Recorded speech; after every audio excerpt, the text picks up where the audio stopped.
Hello everyone, c'est moi pour ma vidéo du dimanche. J'espère que vous allez bien et que vous avez passé une bonne semaine. D'abord, laissez-moi vous souhaiter une bonne et heureuse année 2023, vu qu'il s'agit de ma première vidéo que j'enregistre en 2023. Et même si j'ai plus envie de vous dire en vérité simplement bonne chance, je mets les formes, mais on va dire bonne et merveilleuse année et bonne chance pour 2023. Comme vous le savez, j'ai eu la visite de mon amie d'enfance pendant ses vacances de Noël. Elle est partie ce jeudi. J'ai voulu profiter d'elle un maximum, donc forcément, ça faisait 8 ans que je l'avais pas vue et j'avais envie de lui dédier absolument tout mon temps. Et je vous avoue que depuis qu'elle est partie, le moral n'y est pas trop.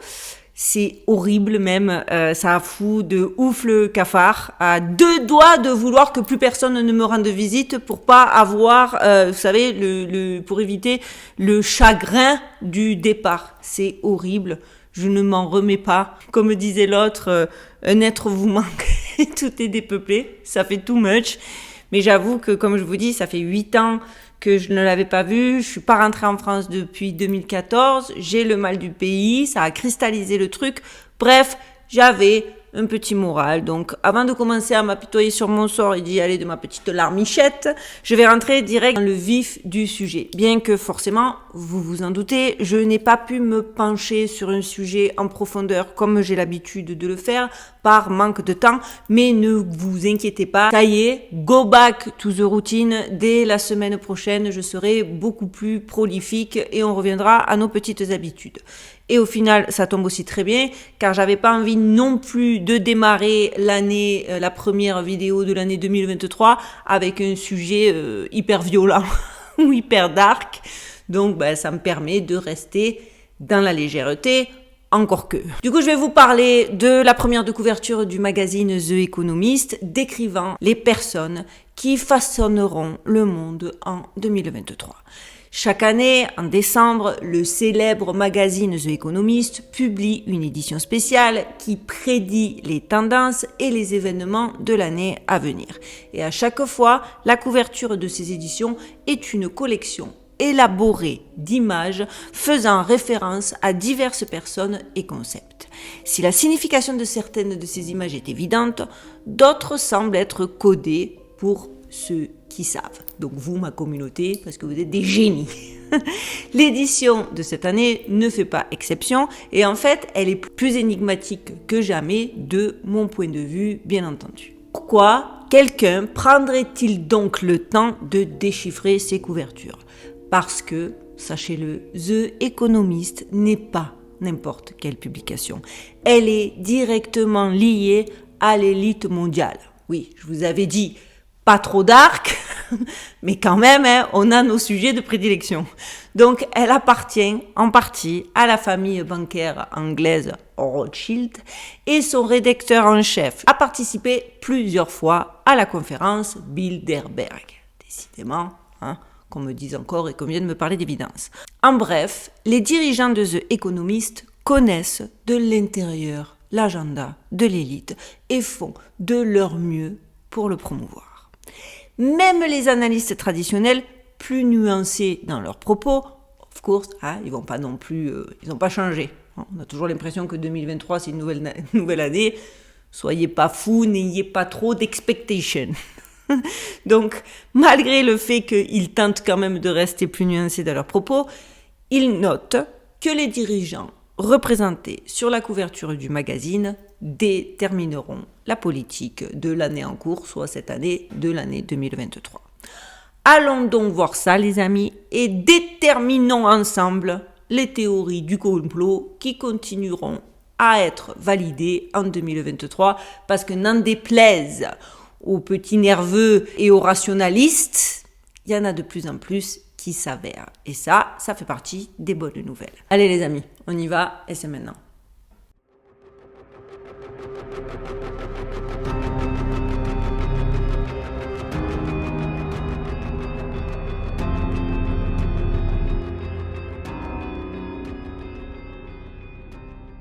Alors comme vous pouvez le voir, sur fond noir sont illustrés le dirigeant chinois Xi Jinping, le président américain Joe Biden, le président russe Vladimir Poutine, le président de l'Ukraine, Volodymyr Zelensky, la nouvelle première ministre italienne, Giorgia Meloni, et la présidente taïwanaise Tsai Ing-wen. Alors il faut savoir que les portraits d'hommes politiques ont des échelles différentes dans la tradition maçonnique, ce qui reflète leur poids différent dans la politique mondiale. On remarquera que les portraits de Xi et de Poutine sont les plus grands en taille. Biden, en raison de maladies existantes ou potentiellement liées à l'âge, est légèrement plus petit. De mon avis, ils auraient dû le faire microscopique, vu que le gars ne va pas s'arrangeant et que maintenant, à chacune de ces exhibitions publiques, il y a un moment extrêmement malaisant. Donc bon, ils auraient dû vraiment oubliez-moi quoi. Suivi du chef de Taïwan, puis de Zelensky et Meloni, qui expriment leur dépendance donc aux 3 centres de pouvoir, les États-Unis, la Chine et la Russie. Il est significatif que Poutine soit placé au centre et que les autres dirigeants soient en cercle autour de lui. Cela signifie-t-il que la Russie reste au centre de la politique mondiale et continuera à jouer un rôle décisif dans les processus mondiaux? Il y a de grandes chances. Un rôle important aussi est joué par où les politiciens regardent. Les points de vue de Poutine et de Xi Jinping vont dans la même direction, ce qui semble signifier que les dirigeants de la Fédération de Russie et de la Chine sont bel et bien des alliés et pensent dans la même direction. En conséquence, Biden et Zelensky regardent dans la direction opposée. Ils sont de l'autre côté du flanc russo-chinois. Il est significatif aussi que le dirigeant de Taïwan regarde dans la même direction que Xi. C'est un indice clair que la Chine et Taïwan chercheront à s'unir comme 2 demi-frères, en chinois Tong Bao.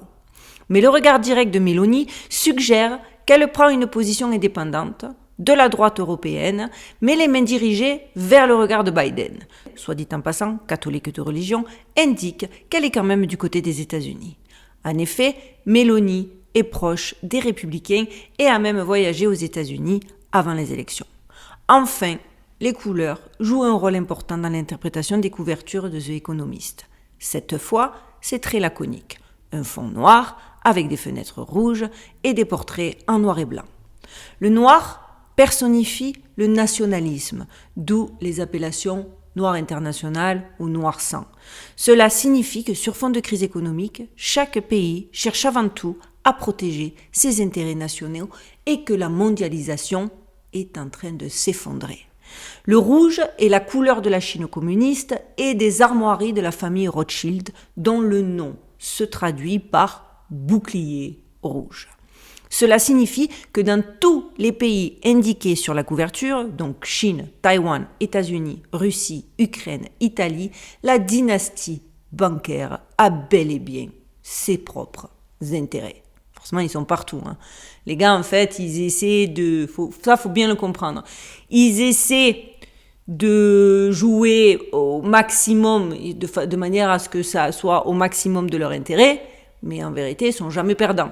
Il faut que ce soit vraiment clair dans la tête de tout le monde. Enfin, jusqu'à maintenant. Le portrait en noir et blanc sont aussi un signe de l'orientation nationale des dirigeants. Enfin, prêtons attention aux détails représentés dans les fenêtres rouges derrière les portraits. À côté de Xi, une station spatiale vole autour de la Terre. Taïwan incarne les signes de haute technologie, un bras robotique et un drone. Biden est photographié devant des tours à vent et un méthanier. Zelensky, dans le contexte d'un élément chimique, pense clairement aux médicaments et au système de défense aérienne. Encore que, si on veut aller plus loin, vous savez très bien, enfin, je m'affole, je vais peut-être le dire dans la suite de la vidéo. La figure de Meloni repose soit sur des bactéries, soit sur des pilules, mais les deux expriment son attitude négative envers la vaccination contre le coco. Et seul Poutine n'a pas de symbole, ce qui signifie que Poutine est toujours un mystère pour l'Occident. Ainsi, voici comment The Economist annonce le futur paysage politique pour 2023. Nul doute que comme chaque année depuis que j'ai commencé ma chaîne, tout cela se confirmera. Bien sûr, J'imagine que les plus matrixés vont encore s'écrier qu'il s'agit de théories fantasques issues du cerveau malade de ces complotistes.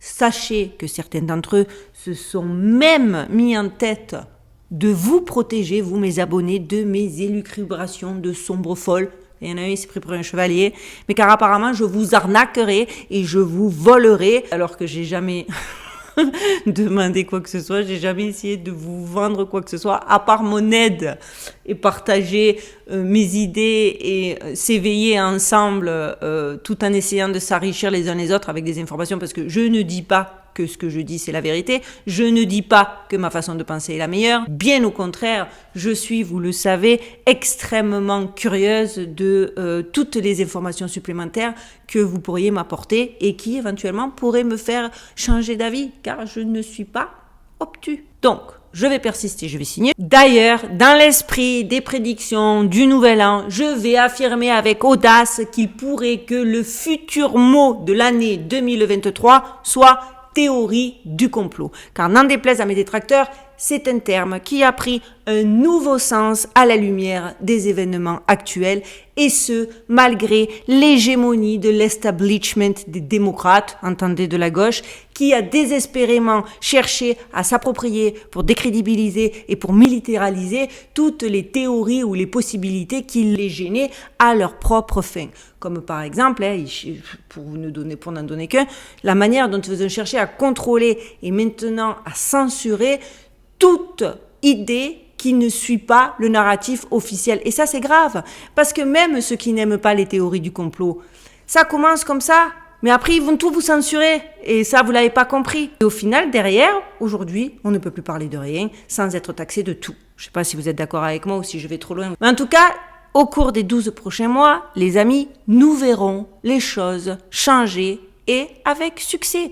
De plus en plus, nous constatons que la vérité commence à être révélée au grand jour, avec un retour de bâton croissant pour tous les corrompus de l'élite. Les questions que les médias ont essayé de nier et de tourner en dérision pour servir leur agenda ont depuis vu le rideau se lever. De plus en plus, même des idéologues de gauche convaincus, comme l'ex-dirigeante du Planet Parenthood, Leana Wen, admettent qu'ils ont menti sur divers aspects de la pandémie. Et ce n'est que le début. Alors que les Twitter Files, le Twittergate, les dossiers Twitter ont joué un rôle énorme dans la révélation de la collusion inconvenante et anticonstitutionnelle entre les agences d'espionnage américaines et Big Tech, il est clair que le château de cartes tout entier semble maintenant sur le point de s'effondrer, validant la conviction des sceptiques, parce que les sceptiques, c'est l'autre nom des complotistes, que tout ce qu'on leur a dit au cours du dernier demi-siècle faisait partie du véritable grand mensonge et que notre idée de la démocratie n'était qu'une vaste fumisterie, qu'une sombre illusion. Et ça, mes petits colibris, c'est la bonne nouvelle de 2023. Et oui, en gardant cela à l'esprit, beaucoup de choses que le pouvoir en place n'a pas encore acceptées seront bientôt impossibles à ignorer. Et ça commence, j'ai une petite liste pour ne donner que quelques exemples parce que j'en ai, je le répète, pléthore.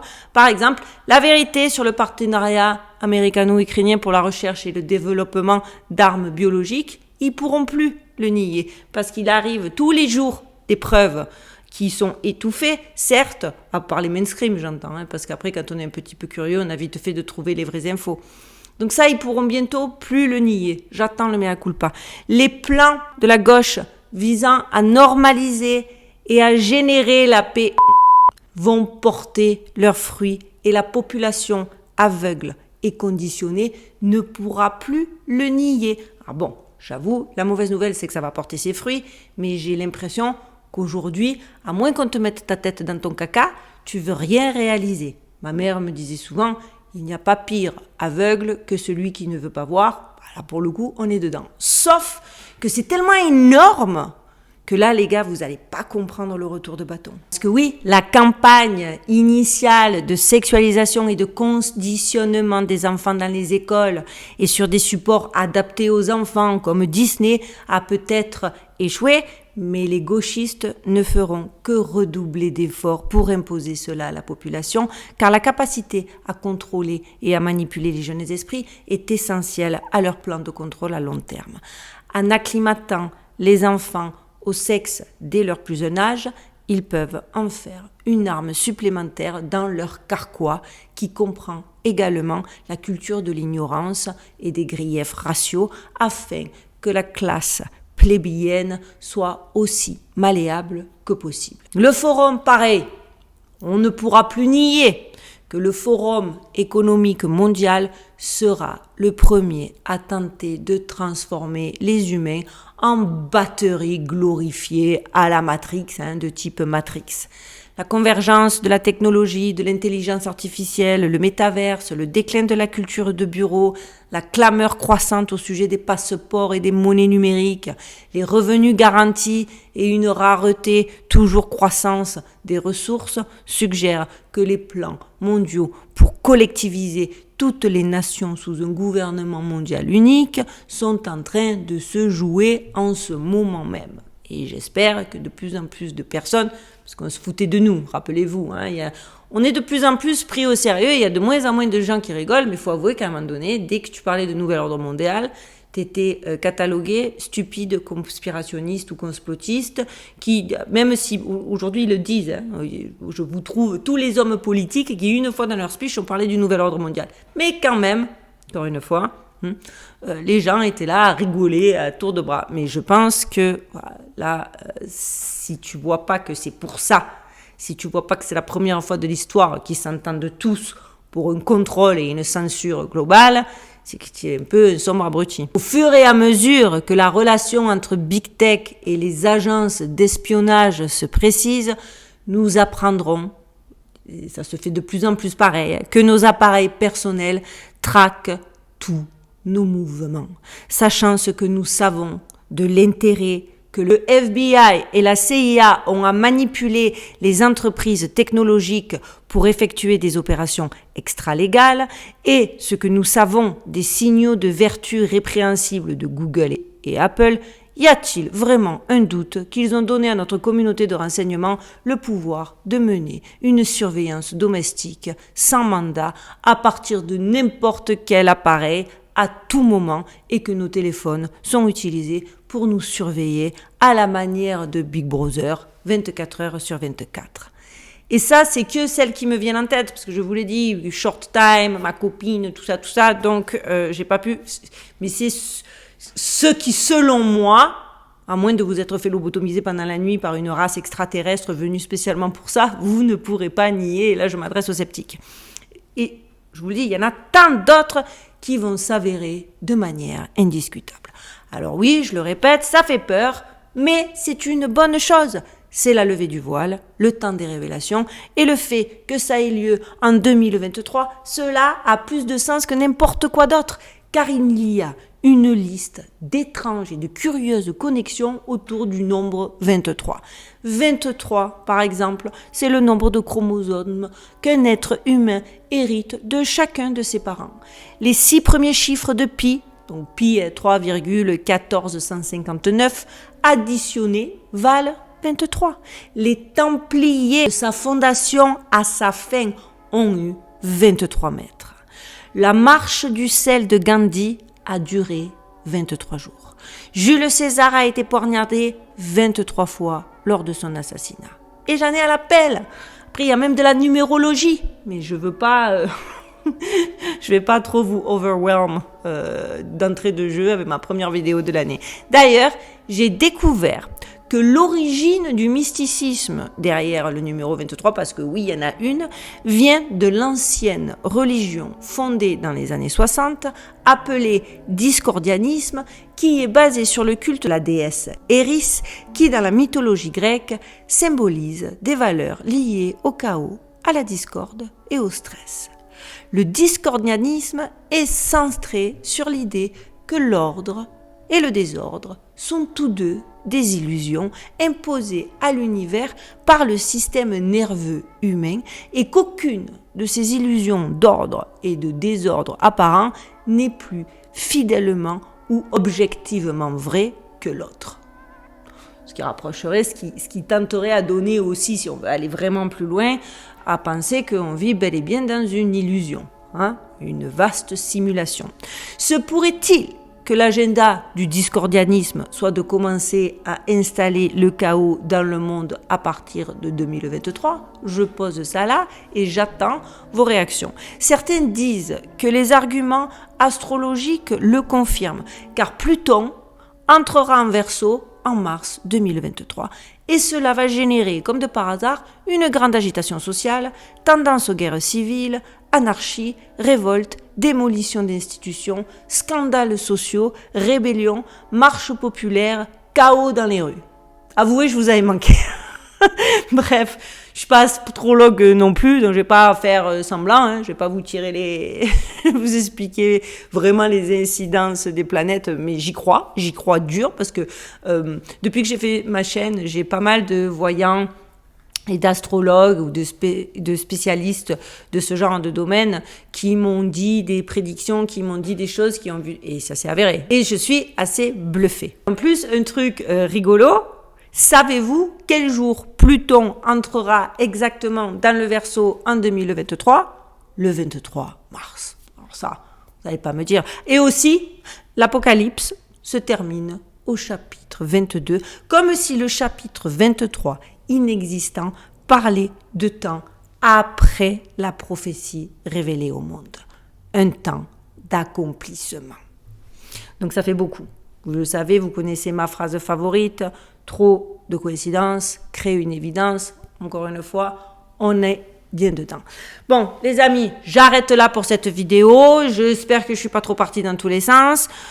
Pour une petite reprise, je pense que ça suffit. Je vous donne rendez-vous dimanche prochain avec des sujets comme on les aime. D'ailleurs, n'hésitez pas à m'en suggérer en commentaire ou encore sur mon Insta qui s'affiche juste ici, parce que j'ai l'intention maintenant, peut-être, éventuellement, pareil, dites-moi ce que vous en pensez en commentaire, de soumettre les sujets dans des sondages Insta et dans des sondages sur ma chaîne pour savoir quel sujet vous avez envie que je creuse, sachant que bien évidemment, je ne traiterai des sujets où j'apporte un petit truc en plus ou qui m'ont passionné. Je ne ferai pas des sujets qui ont été vus et revus, ou alors ne me proposez pas des sujets pour que je vous donne les versions officielles, parce que vous le savez, et pour ceux qui débarqueraient sur ma chaîne, je vous l'annonce tout de go avant de lire des commentaires qui des fois partez, cette chaîne-là, il n'y a pas de...